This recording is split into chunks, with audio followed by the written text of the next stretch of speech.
Hello listeners, welcome to another no subtitle English video today. Today is Monday, so I thought it would be useful for us to practice our spoken English a little bit more. Now, in today's video, I'm going to talk about a very useful practice that I've been doing for the past 12 years since I started learning English. And I believe that it's going to be a very useful practice for you if you want to improve your English by exercising your oral muscles a little bit. Now, before I talk about the practice that I've been doing, I like to, just simply talk about why we need this practice.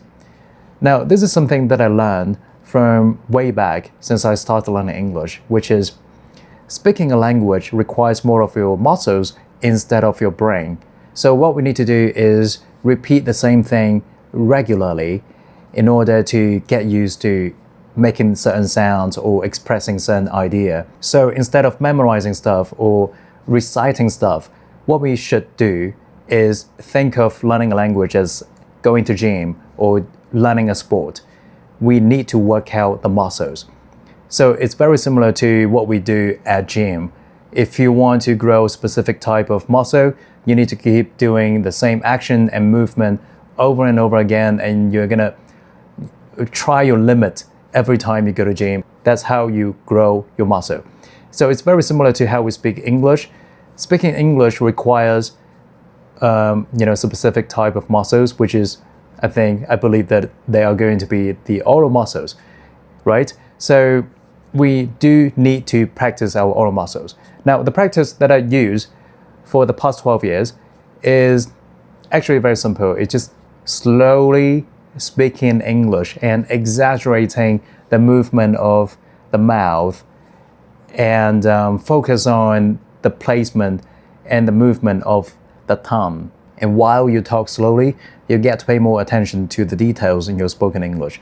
For example, the connected sound, the reduced sound, and the pronunciation of certain sound. That's how you improve your spoken English. So let me just show you how it works. So the practice that I usually do is, today I met a person at work and he is a very good person and I really love hanging out with him. I wish I could hang out more with him. See, it's absolutely abnormal and you won't talk like this when you talk to real people. But it's actually a very good practice because you need to exaggerate the movement of your mouth. Now, the logic behind it is that speaking a language is more of like playing a sport.